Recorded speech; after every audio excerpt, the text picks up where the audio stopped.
Hola, soy Roberto Junquera y quiero hacerte una reflexión sobre un problema frecuente en deportistas, no solamente en ellos, pero especialmente en deportistas, en corredores, como es la tendinitis del corredor o tendinitis de la fascia lata.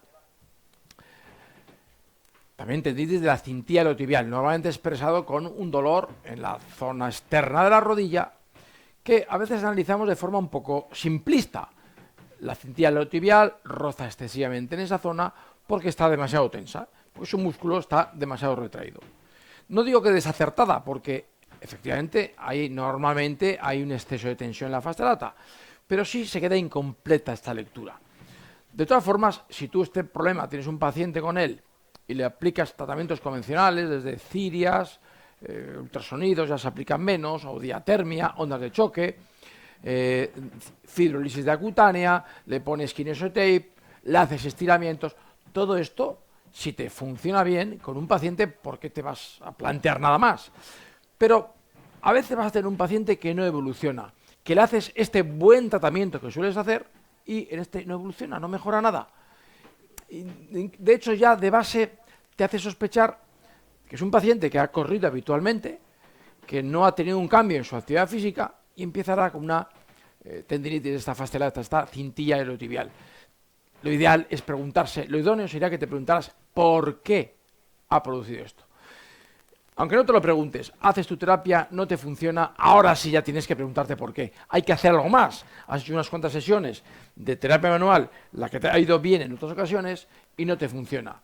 Es porque hay una causa que no tienes en cuenta, porque es una causa que no te han enseñado a tener en cuenta, una causa menos evidente, pero a veces, en muchos casos, la causa fundamental de esta tendinitis de la fascia lata. Te lo explico en un esquema para que me entiendas. Todos los órganos pueden reflejarse en alguna zona del sistema musculoesquelético.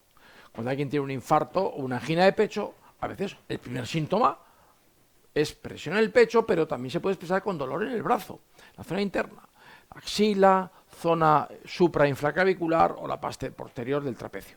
¿Por qué? Porque el corazón da un reflejo normalmente siempre en el lado izquierdo, en la zona dorsal alta cervical baja, T1, T2, y el bloqueo de esta zona desencadena este dolor. Y esto pasa con todos los órganos y en el caso de tensor de la fascia lata, por ejemplo en el lado derecho, tiene mucha relación con un bloqueo de la zona lumbar provocado por el intestino delgado. El intestino delgado suele bloquear la cuarta vértebra lumbar, ¿vale? La L4, una posición concreta, que va a generar un aumento del tono de los músculos pélvico-anteriores, de la cadena muscular de rotación externa de toda la cadera, piramidal, glúteos, tensor de la fascia lata, también el bíceps femoral, ¿vale? Y todo esto puede hacer recaer especialmente en este músculo, el tensor de la fascia lata, junto con otros factores físicos, el tipo de ejercicio, el tipo de complexión física del paciente, pero en definitiva va a provocar una exceso de tensión de la fascia lata que va a repercutir en que esta fascia lata acabe rozando en la zona externa de la rodilla y provocando esa irritación que hacemos todo lo que podemos en esta zona y no surte efecto. Y entonces decimos, es que hay que tratar toda la cintilla iliotibial. Y tratamos toda la cintilla iliotibial, tratamos un músculo, si hay un punto gatillo, o si está demasiado tenso o demasiado débil, y el problema persiste. Y es porque hay una alteración lumbar que hace que este tensor de fascia lata esté alterado. Y que ese factor oculto, porque a veces no da un síntoma lumbar como tal, no da una lumbalgia, simplemente da una rigidez, un bloqueo lumbar que induce a producirse todo este problema. Esto en el lado derecho, en el lado izquierdo también producirse un mismo esquema, un problema de aumento de alteración de su tono muscular, provocados de la zona lumbar, pero por otros problemas. En este caso suelen ser más bloqueos de la L5-S1 y vinculados a otro tipo de desarrollo visceral, nuevamente al riñón. El riñón tiene que ver con las pilas del organismo, con la energía.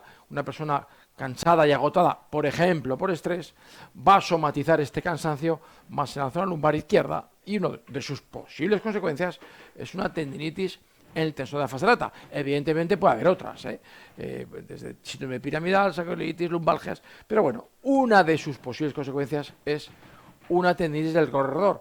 En este caso, el que este paciente, que era corredor habitual, la carrera, el entrenamiento que está haciendo es un factor desencadenante.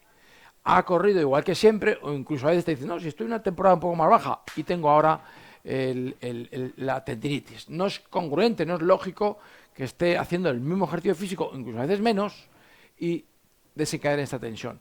A veces luego tiras del hilo y te dicen, es que estoy entrenando menos porque me encontraba últimamente un poco cansado, un poco con falta de energía, lo que os he hablado del problema de riñón, y he entrenado menos y sin embargo he aparecido con esta tendinitis. O te dice, he entrenado menos porque he tenido una época de mucho estrés, el estrés ha alterado mi funcionamiento digestivo, intestino delgado y en este caso lado derecho. Siempre a veces en problemas complicados hay una causa oculta que tiene que ver con emociones, con estrés, con una alteración dietética. Todo ello junto con la edad, evidentemente, todo junto yo con desencadenantes físicos del ejercicio físico, sedentarismo, etcétera, etcétera. Pero que hay que entender que hay que mirar al paciente de una forma holística, sobre todo en algunos casos, para poder conseguir solucionar el problema de una forma eficaz. En cualquier caso, si quieres más información, si quieres profundizar en esta forma de analizar a tu paciente, esta forma que viene del FIT Concept, de la terapia manual integrativa, si quieres saber más, como te digo, tienes un enlace en este vídeo a una masterclass gratuita donde te explico y profundizo más sobre esta visión global del sistema musculoesquelético. Visión que tiene en cuenta, como te digo, factores menos evidentes, pero a veces más importantes. Y te tengo que decir también que esta visión conseguirá resultados mucho más rápidos, mucho más potentes, mucho más definitivos y además te divertirás más trabajando, porque entenderás todos los factores que realmente influyen en la dolencia de tu paciente. Te espero en esta masterclass.